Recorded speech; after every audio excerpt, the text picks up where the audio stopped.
think the insulin sensitivity is probably top on the list, and that comes a lot from the movements in the arms and the movements in the legs, and they're, isometric contractions, and that is doing the same thing. It's like burning the glucose for fuel, and it lasts not just during the class. Like, you might go low during the class, and that does happen, but it's also the 24 to 48 hours afterwards is amazing. But then it's like better sleep, better metabolism, weight loss, better mood, the ability to tolerate difficult circumstances, more oxygenation through the lungs, better heart rate. Like, it just has benefit after benefit after benefit.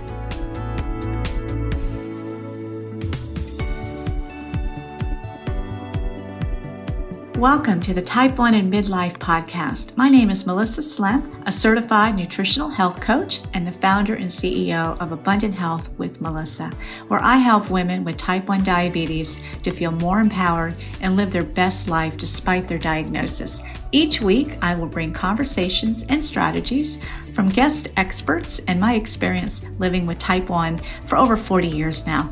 So if you're a woman ready to redefine how diabetes can look and feel for you, then the Type 1 and Midlife podcast is the show for you. In today's episode, I am excited to share with you Rachel Zinman. She has an inspiring story. It starts with her diabetes misdiagnosis and then finally the proper diagnosis about 6 years later. And she is an incredible lady. She has been practicing yoga for many years now and sees both the impact that yoga has on her emotionally and the easier ability to manage diabetes and how it improves our insulin sensitivity, a big advantage I myself have experienced as well. So we talk about that today. And she's just going to kind of unpack some other things, talk about Ayurveda, medicine, and the holistic way of living, and just what's inspiring her and all the support around her and how grateful she is for that. So come listen in, meet Rachel, and get to learn how yoga can be brought into your daily routine to help you better manage yourself with diabetes, and not just physically and blood sugar wise, but just mindset and clarity. So join us. Just a reminder that nothing you hear on this Type 1 and Midlife podcast should be a substitute for professional medical advice. Please always consult your medical professional before changing your diet, insulin dosages, or healthcare plan. Well, hello and welcome, Type 1 and Midlife. We are back for another episode, and I'm real happy to get a chance to talk and meet with Rachel Zinman today. And we connected online, and I have been connecting with a lot of women with type 1 diabetes online. I'm very thankful for that. And obviously, when I started to get this show going, I connected with women at the right time. Timing is everything. And yoga is has a special place in my heart too. We'll get into that a little bit here in just a minute. But I wanted to welcome you, Rachel. And like I mentioned in the intro, you have been practicing and teaching yoga for nearly 40 years now. And you have a book out. It's called Yoga for Diabetes: How to Manage Your Health with Yoga and Ayurveda. That's a hard word to say. And I did a really good job at saying it this time because I have flubbed it up in the past. So hello, Rachel. Welcome. Hi. So nice to be here, Melissa. It's awesome. Yeah, we are. And you are in Australia. Yes, I live in Australia. I've been living here for over 37 years. I moved here from the States when I was 18. And the only other place that I've lived for a little bit longer is South Africa, because my husband's South African. So we were in South Africa for the last 3 years during the whole pandemic, and we've just come back home. So it's a pretty special time being back here. Yeah, that is something. Yeah, and those are areas of the world I have not traveled to. So you're inspiring me to just hop on a plane a little bit more often. Because anything's possible, right? So tell us a little bit about your diagnosis story, and if you want to talk a little bit about how you manage your type 1 diabetes right now, just to kind of help our guests kind of get a better view. Yeah, so I've been a yoga teacher since since I was 21 or 22 or something like that. I started yoga when I was 17, and I lived an extremely healthy lifestyle. I mean, like, not even a drop of alcohol or anything, like, and just vegetarian and this whole thing. And then I was in New York City, living in New York City during 9/11. And I did experience and I did have to kind of walk into the ash, when the buildings were going down. I was walking into the ash trying to get home because I lived in Brooklyn from the city. I was actually teaching a yoga class at the time in the city.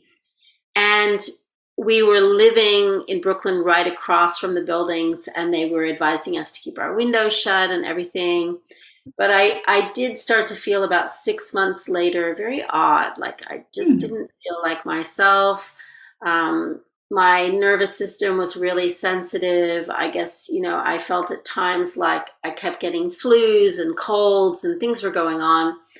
And I was on a holiday in England, and I just kept feeling like I was just urinating all the time. And I went into the clinic, and they pricked my finger because I was talking about some of my symptoms. And they said, "Oh, we're just testing you for diabetes, but don't worry. It's just your numbers are normal." That's around 2002. And then in 2008, I just had no energy. I was just feeling really, lackluster. I kept lying down a lot. I didn't know, I had this frequent urination thing already. So I was just like, whatever.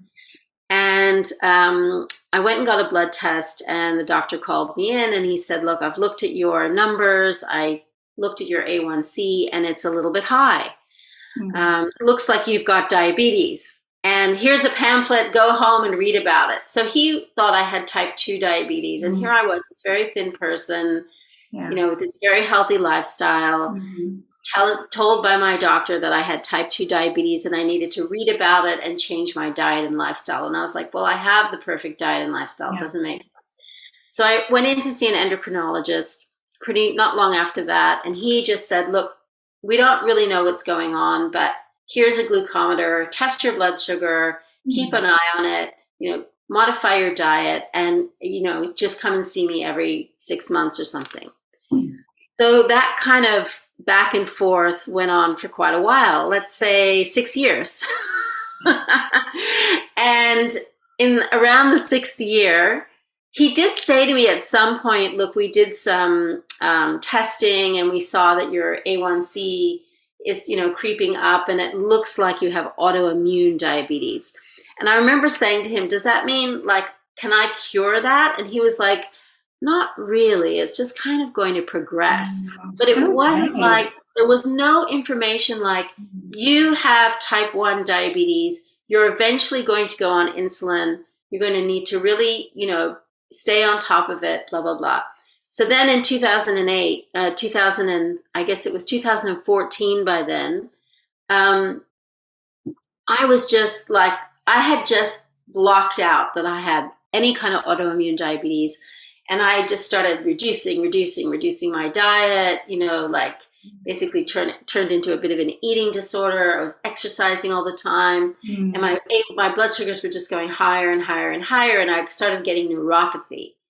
And so then the GP that I was seeing at the time just said to me, "Why don't you go off to the neurologist and let's see what's going on?" Because I kept saying, "Oh no, it's B12 deficiency." I was in so much denial, right? And so eventually they said, "Oh, there's been nerve damage. Your A1C is 10.3. You have type 1 diabetes. You need to go to the doctor. You need to go on insulin." So I started with basal insulin, with Lantus, with shots. And I had like this total breakdown in the diabetes educator's office when she said to me, look, it's not your fault. It's just not your fault. This is heredity. This has got nothing to, the gene's been active. We don't know why. You've done everything you can. And now it's time to start insulin. And I was terrified. I was absolutely terrified of insulin. Wow. I was terrified of injecting. I took my first injection in the nurse's office. In the diabetes educator's office. I cried my eyes out. I thought I was going to die, not realizing insulin is going to make me live, And then, story. Wow. Yeah. And so then it was like a process of getting used to taking insulin. And then slowly from 2014, another 4 years went by before I needed bolus insulin. Interesting. And so I started bolus insulin in 2018. But see, I went through a whole thing with my diet as well, which is like a whole other aside. But the main realization that I had was, once I went on insulin was, wow, if I hadn't done yoga, I can't even imagine how different this would have been. That yoga actually really kept me so sensitive to insulin, my own insulin that I was still producing. It supported me mentally, emotionally as I was, going through this journey with my diagnosis. I tried everything. I went to naturopaths. I went to acupuncturists. I went and saw Ayurvedic doctors. I even did the hippie trippy stuff, whatever.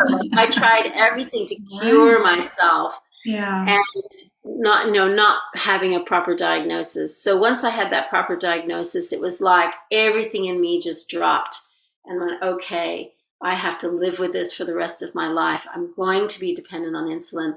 I'm going to have to take a different tack, a different attitude. And so at that point, yoga became my rock because I could get on my mat and, work with acceptance and tolerance and, really use not just the physical practice, but the meditation and the breathing, all the devotional side. I'm really into the devotional side of yoga, which is really understanding kind of, that when you kind of open your heart and feel your emotions and really go through that sort of psychological process of letting go. To get more centered with it. Yeah. Wow. That's what I'll say. And, your story is not, unfortunately, I've heard similar stories, that misdiagnosis, that, it's hard enough to be diagnosed and what it is, right? What you're going home with. But for you, for years, you were misled and then just lost, just trying to figure out your path to your health. So that is amazing. And, it's funny, you just touched on the fact that, and this is a point I was going to make, and I really want to talk about this, is how insulin becomes more, or I should say, yoga helps our insulin sensitivity. I noticed that so profoundly. It's amazing. I have a secondary business. So I host a daily yoga class here in St. Augustine, where I live. And there's a beautiful resort here on the beach. And I come in and the teachers work for me. I am not a yoga teacher. It's the funniest thing. I'm the business behind it. And I attend classes when I can and get it into my schedule in the morning. And every time I take a class, and I take other classes else, in other locations as well, but there is never a time that I don't take a class that I don't feel the impact and the more efficient my blood sugar is that day. It's like the best prescription, right? And it's kind of like what you said, mentally, emotionally, physically, just feeling grounded, starting the day with that sort of bliss. I'm very centered myself as far as, I get up every morning. I'm very routine. I get into the Bible. I do my meditations and my journaling and all of that. So I'm very centered on that sense. But I think when you take it to the earth, and where we practice is right next to the ocean. So it's oceanside. It is beautiful. I'll have to take a picture and send it to you personally, Rachel. It's a beautiful spot. And I'm very, very, very, very blessed to be able to offer that to the community and the resort guests there. So Yes, the topic of yoga and how it can benefit those of us with diabetes. It may sound flip and too easy, but it's true, isn't it? Yeah, it's absolutely true. And, it's like, I think the insulin sensitivity is probably top on the list. And that comes a lot from the movements in the arms and the movements in the legs and their, isometric contractions. And Mhm. that is doing the same thing. It's like burning the glucose for fuel. Mhm. And it lasts not just during the class, like you might go low during the class, and Mhm. that does happen, but it's also the 24 to 48 hours afterwards. So, for instance, the last 2 days, I taught 2 yoga classes in a row.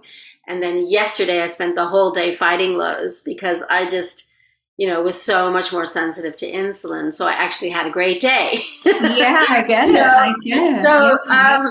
and so, yeah, like it just overall, is amazing. But then it's like better sleep, better metabolism, weight loss, better mood, the Yeah. ability to tolerate difficult circumstances, more oxygenation through the lungs, better heart rate. Like Mhm. it just has benefit after benefit after benefit. And the most powerful thing to know, and that's what my book was all about, was how to know what's right for you as a with a yoga practice. Because Mm. if you're somebody who's very very flighty and like tends to like be very creative and very expansive, you might not need a very fast-paced yoga practice. You might actually need a restorative yoga practice or a yin yoga practice to calm your energy down, because maybe the blood sugars are a reflection of that craziness and that flightiness, and they're all over the place. And so it's all about set and setting and what kind of yoga practice you choose. So what works for you or what works for me is going to be very different for somebody else based on constitution. And that was something that I really, found in myself, that, like a really fast paced yoga practice for me is too much. It burns too much glucose and I become too insulin sensitive. And then, I'm on shots. So being on shots is very hard to manage that. Sure. So I have to choose how much yoga I do, when I do it, what time of day, how, and really understanding kind of the science of what kind of practice suits me, where Yeah. I should put it, what I should do per season. And that's really all the things that I, explore in the book and share in the book to I support was just people. going to ask you that. Yeah, it sounds like your book would be the perfect tool for somebody, for whoever's listening that wants to look into this and to bring yoga in, or maybe they already are, and maybe they're not. Maybe just like you say, maybe there could be a different type of practice that could serve them better. Because it's all about awareness, right? Because we don't know until we know, or we don't know until we experiment and to see how the body responds and the blood sugar and all of Yeah, the and it development. takes so long. That's what really got me, was like, the feedback that you get from your body, Mm. it might be like a month before you can change the whole routine. And Mm. I find that the most frustrating. I'm such a like instant girl. Like I want to have something happen. It happens instantly. And this is like, changing a basal rate takes 3 to 4 to 5 days, then you have to sort of like track what you're doing with your exercise. And maybe that week you got sick, maybe you took an injection and you bled, and it didn't go in. Mhm. Maybe some of the basal came out of the pen when you took the basal. And it's like there's no exact science. And so No, there I isn't. guess Yeah. for me, the yoga side of it is like, well, because there's no exact science, it's like there's one thing that I can control, which is what I do with my practice. And like Mm. having that as a very constant variable, like that's the constant in all the Mhm. variables. And in Yes. fact, yoga says you are the constant in all the variables. Ah, I like that. I like that All the tie-in. ups and downs and all the Yeah. changes that are happening, something is witnessing and experiencing all those changes, and that's and Yes. that's Yeah. what gives me strength and supports me through this Oh, really it's intense beautiful. Nice. journey. Yeah. So is there anybody like what you are teaching right now? So you are Mhm. still in the teaching space. Now, do you have anybody like within your community or maybe other students that just happen to also live with type 1? Is there any? Yeah, I Yeah. mean, it's not in my live classes at the moment, but on the we run an online yoga ashram, and Mhm. I've had many type ones come and join the ashram and study. And in Mhm. fact, I actually mentored a type one for a while. She had just become a teacher, Mhm. and she wanted some mentoring, and it was so interesting because she was living in another country, and in that country they have a different way that they manage diabetes. Mhm. And she was like me, she was a LADA, she was misdiagnosed and she was properly diagnosed, but they hadn't actually put her on the insulins that would serve her. They hadn't given her like basal and bolus. They'd given her like Ozempic or something like that, Yeah.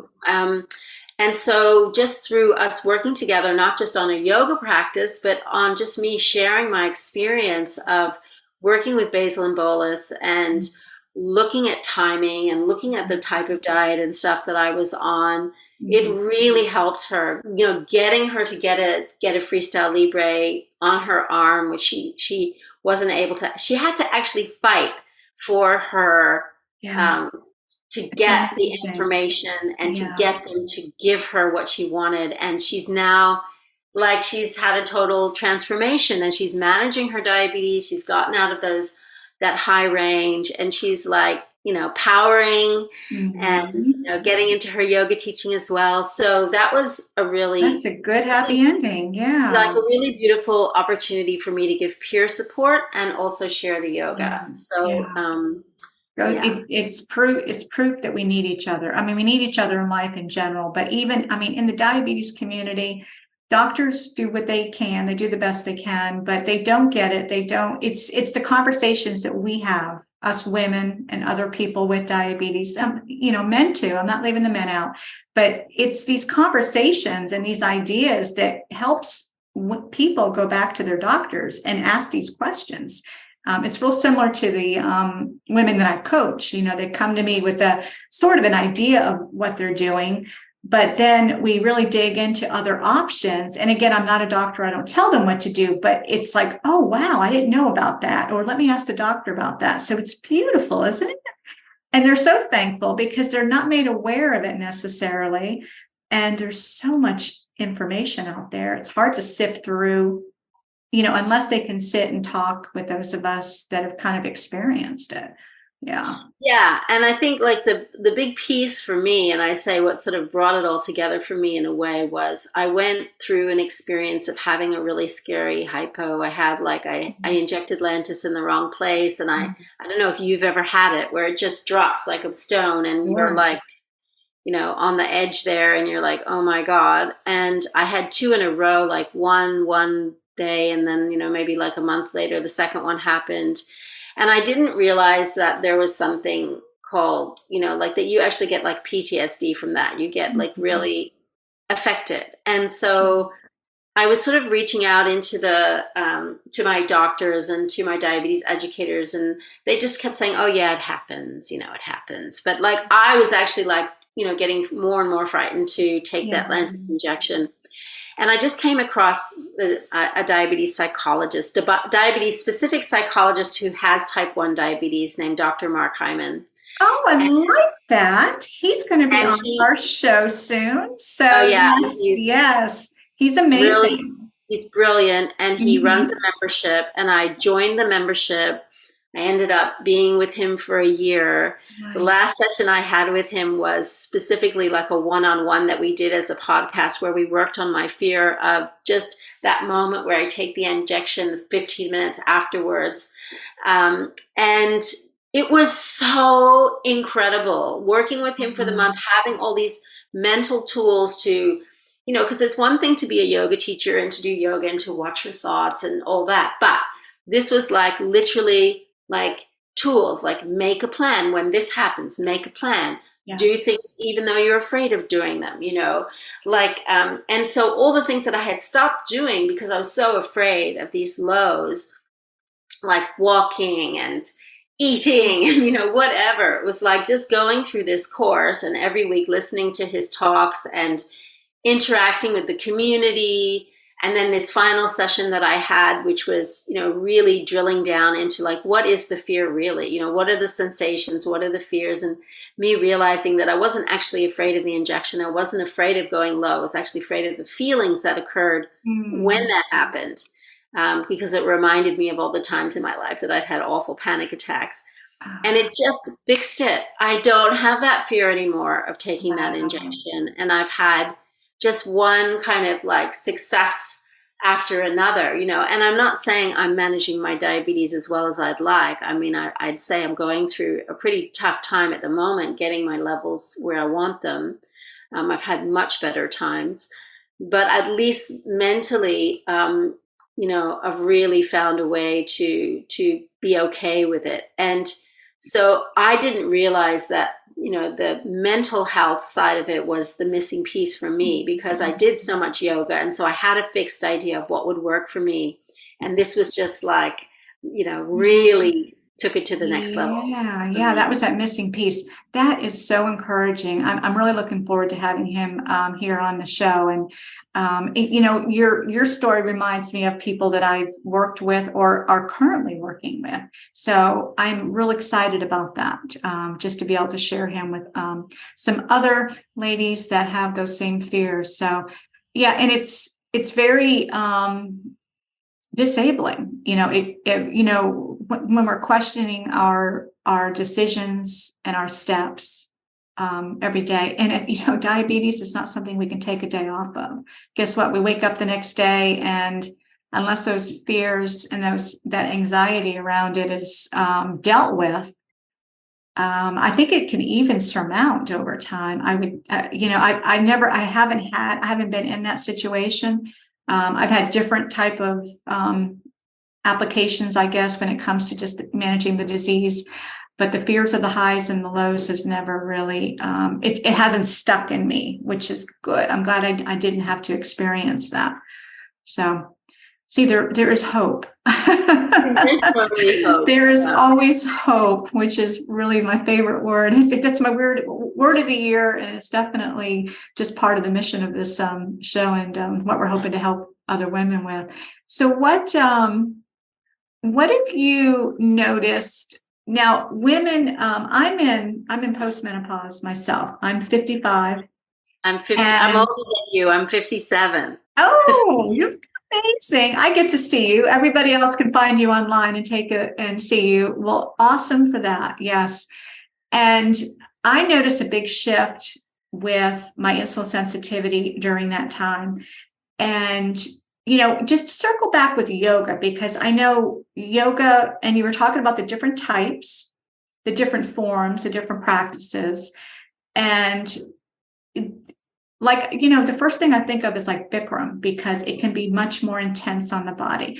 So, and I'm no expert, you're the expert. You could probably tell me more about how maybe, and this is not a judgment thing or telling people right off or women what to do immediately, but just to create that awareness, because those more intense types of yoga or even exercise, when we get to this stage in our life, we need more relaxation. We need more calming activities just to kind of bring us down, and how it impacts the cortisol levels, which impacts the insulin sensitivity. It's such a cycle, but we see it even more at this age, don't we? Absolutely. I mean, there was a huge shift going through menopause, and I think only now the hot flashes are subside. Hot flashes.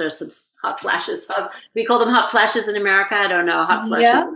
Yeah, we sure do. Yeah, they're subsiding.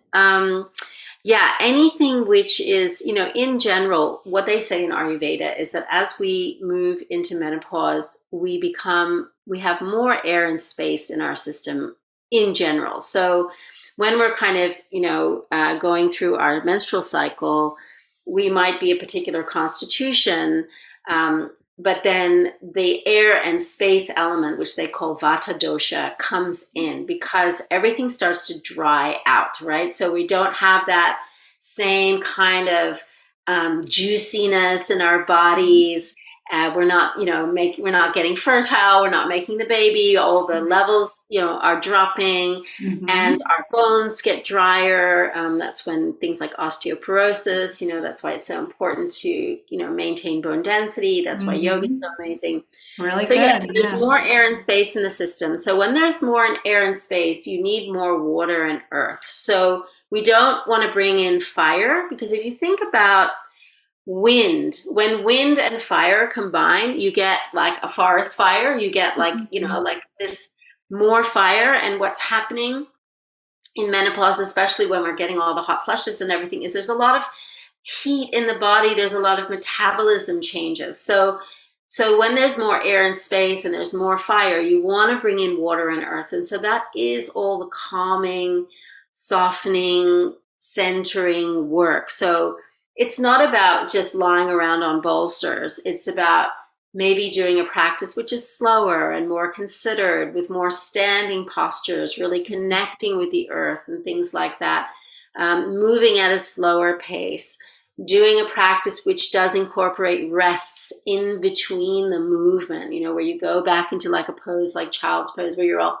curled up and sort of supported, slower breathing, increasing your exhalation as you breathe, doubling the length of your exhalation. So lots of things that are bringing us into the earth element, which is all about slowing down. So exactly what you said. And I noticed for myself, having done yoga since I was 19 and doing like all the back bends and handstands and all the crazy vinyasa stuff that everyone's doing on Instagram now. Yeah. And I think I did like a joke reel or something about it the other day, where I was like, okay, I'm done with this. But actually my own practice is very minimal. It's slow. It's supportive. I do the same thing every day. I do a breathing practice in the morning and a yoga asana practice in the afternoon. And I don't do anything too outrageous, because I know that I'm going to be dealing with my liver, the hot energy, with everything. So, it's so interesting when I said, look, I'm 57, I can't even relate to it. I don't feel, obviously, in my mind, I'm not 57. I'm still 35.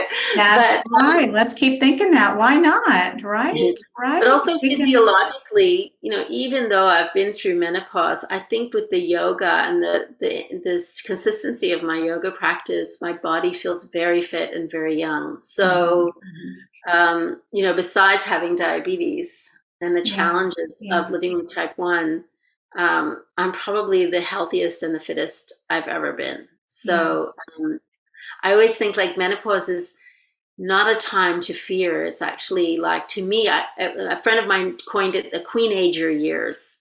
Like like we're going through our puberty again, but in reverse, and then we become queenagers, I like that. That's very cute. Yes. And, and that goes back to mindset and to just accepting a stage, just like a diagnosis of diabetes. And, we will age, we will go through those stages. It's normal. It's natural. It's for a purpose. Even diabetes can be for a purpose. And it's just kind of like what you just said about, and I feel the same way. I think it keeps me in line with good, healthy habits. So I think of it as a good thing when it comes to that, because, the average person that doesn't maybe have a reminder every day, and it's not rule driven. It's just a reminder. It's a gentle reminder that doing these things that you've been doing for so long that continues to support you will continue to support you. So it's just a nice, reminder. Yeah.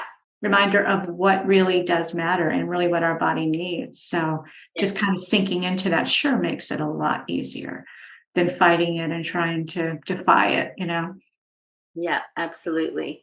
Absolutely. Yeah. Yeah. So like specifically, does yoga fit into, you mentioned this at the beginning, that it does fit into your blood sugar management. Do you adjust insulin dosage based on practice? Is that how it works? There's a couple of things that I'm working with at the moment. I usually reduce my dose to, like, I take 70% of the insulin when I'm teaching if I've had breakfast before I teach. Um, uh, and that seems to be the right number for me, like just that 70%. If it's 80%, it's not great. And if it's 60%, it's not great, but 70% of the dose means that I don't go low while I'm teaching or doing the practice or anything like that. I stay pretty steady. The other thing that I do if I'm doing an early morning class, like I teach a class at 7 a.m., is I actually just take a correction. And I might take that correction, and it's tricky. I might, because I wait to have breakfast, so I'll have breakfast after the class. So, some days I might take a correction halfway through the class, because then I'm going to eat that hour afterwards. Or sometimes if it's going really up high with the dawn phenomenon, then I will actually take a correction before I teach, or before I practice. Yeah. So it just kind of depends on the day. But and it depends on the time of day and whether I've had breakfast before or after. And this is really what have had to come to terms with, is it's not predictable. So you've got to, the whole thing that I worked with the diabetes psychologist was around decision making and getting comfortable making decisions every day, and different decisions every day about my blood sugar and how much insulin to take. And I guess if I was on a pump, I'm not on a pump, I would have, as my diabetes educator is encouraging me to do, an algorithm that might be managing it better than I'm managing it. And so, that's a choice that I'm looking at now, because I am going through a phase where I'm really not thinking at all like a pancreas, even though I'm trying every day. I'm like stabbing in the dark, and I'm smiling, but I've been crying a lot. So they're saying, maybe it's, because it's been such a slow progression for me. So maybe it's time, it might be. Yeah, definitely. Work with an algorithm and see if that can manage it better, and I can have be back in range where I want to be. And it's only been going on for 3 months, but it's been a really difficult 3 months. Like from going from 90% in range, and I'm just being really honest here, to like 50% in range over 3 months. It's been really, really challenging. We have and I've never had that before. So I don't know really why, other than I moved countries and I'm working really hard, and, like I'm in a whole different environment, and it's taking my body time to find routine. And I think I just wanted to share that with people, because I think if you're listening and you're thinking, oh, this is, this woman's a yoga teacher and she's doing really well and blah, blah, blah, that's maybe, if you'd interviewed me 6 months ago, I would have been like picture perfect. But I think the reality is we're not picture perfect, and we're doing the best we can. And, it can feel really disheartening to not be able to manage it, even though you have all the tools at your disposal. And this is really what I learned from Mark Hyman, Dr. Mark, was like, sometimes you've got to do it scared and try something new and see if that makes a difference, I like that. Do something scared, right? Right. Yeah. Get comfortable feeling uncomfortable. I think that might have been one of his quotes too, because I've read a lot of his articles. So I'm real excited to talk with him soon. So, and, it is a constant adjustment. I was thinking this the other day too. I think I might have saw somebody shared, it was probably online, I'm sure. And nobody's blood sugar is steady. I mean, diabetes or not, I think we just in general put so much pressure on what that time and range should be. And I think that stress just adds to the inadequacy we feel when it's not. And it just takes time, and just know that we're going to do the best we can, like you said, and then make adjustments, right? Or maybe get on an insulin pump, or, to try different insulin or whatever. But that's the beauty of those choices too. We're so thankful that we have resources to seek and ask these questions and see what could be better. So, thanks for sharing that. Yeah, that definitely opens up, because I think we feel like we're failing, or it's a dent in our armor if what we've chosen to do is not working, and then suddenly we have to shift. But yeah, sometimes we just have to make a shift, and that's okay for sure. Was there anything else we can share? I want you to definitely, share with me what inspires you right now, because I just love your energy and what you're giving to the community. And so what's inspiring you? What's giving you hope as you continue to live with this, with type 1 diabetes? I mean, yoga. I was going to say yoga, yoga, yoga. Like if I did not have that daily practice, my husband is an amazing yogi. He's Cool. a master of not just yoga, but pranayama. He's a master teacher in the areas of Vedanta and yoga Oh, how philosophy. wonderful. And, Wow. Yeah. he is totally my inspiration in terms of how I get through each day. I mean, he's a rock of support, but he also lifts me higher in terms of how I view what's happening to me, that I have a disease, I am not my disease. And so just having that all those daily reminders to think about what's important, that, like I said, I am the constant in all the changes. That's kind of what keeps me going. And, having and also the work that I do in the world. So like, yeah, I live with type 1 diabetes, and I am,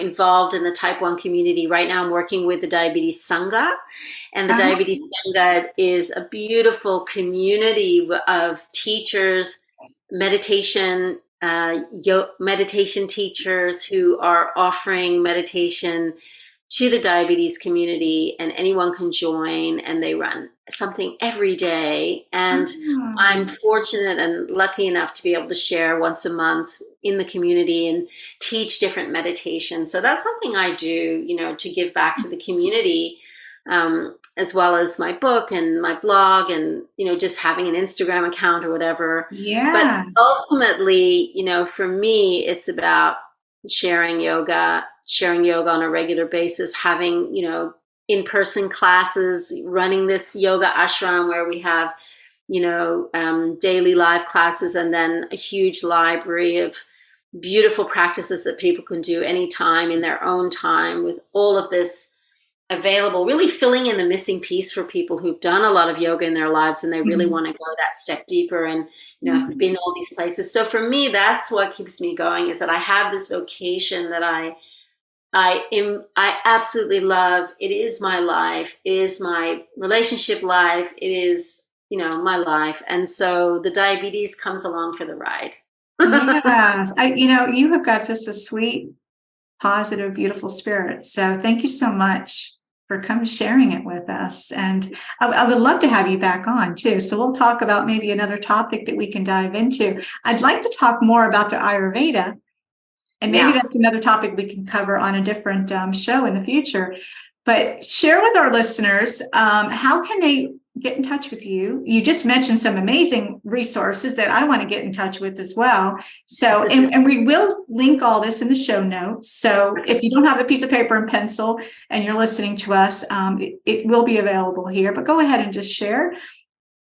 Okay, so this is my book. Yoga for Diabetes, How to Manage Your Health with Yoga and Ayurveda. And that is, I would say, it's like a beautiful resource. It's not just words, it's beautiful pictures and, inspiration to really take up a yoga practice and find the right yoga practice for you. There's like quizzes and questionnaires that help you find what's right for you. And then there's a practice for your type. And then there's charts at the back, which has like different diabetes symptoms and how you could use yoga with those symptoms. There's modifications. Beautiful. Wow. There's what a great story on Ayurveda. Nice. My personal story is just like a small part of it. And the whole thing is really a manual for you to really bring yoga into your daily life. And then, as I said, we run this yoga ashram. It's called Sundaram Online Ashram.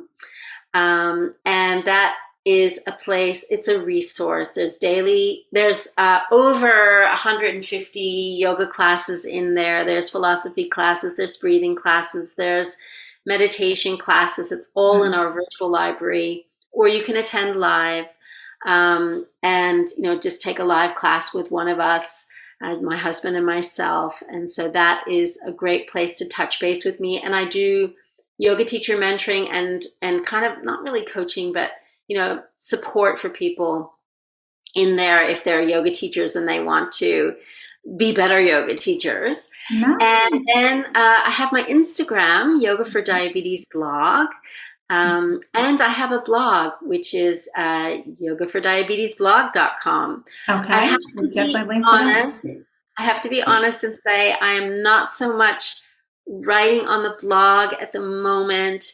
I've been so focused on our yoga ashram and all that's involved in that, and teaching in person again after 3 years, which I wasn't able to do. But there's so much on that blog. There is, I started it in 2014 and I only started writing in September. So reading that blog is an incredible resource for people to feel connected to a yoga journey and diabetes and the different, there's practices in there. There's, all sorts of things that are in that blog for people to experience and enjoy. So even though it's not fresh every month, yes, and it sounds timeless. So it's been available for a while, you said, but it's timeless, I'm sure. Yeah. So if you're new to it. And I also have a YouTube channel, Yoga for Diabetes. Okay. Well, we will link all this, and I'll be sure to get all that from you so that the listeners can connect with you. I'm really excited awesome. To share. And again, thank you so much for sharing your story and your hope-filled strategies with diabetes, how yoga has made such a difference in how, not only how you feel, but how you can manage and continue to manage this disease. And we do appreciate your time and you for being here. And thank you so much for having me, Melissa. It's been really awesome to share. It's been meaningful. So it's important. Takes away some little nuggets for their own diabetes management. Yes, appreciate it. Okay, and until next time, join us back here next week.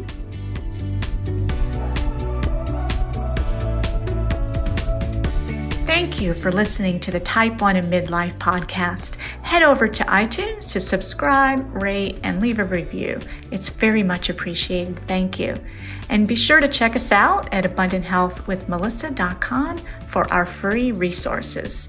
See you next week.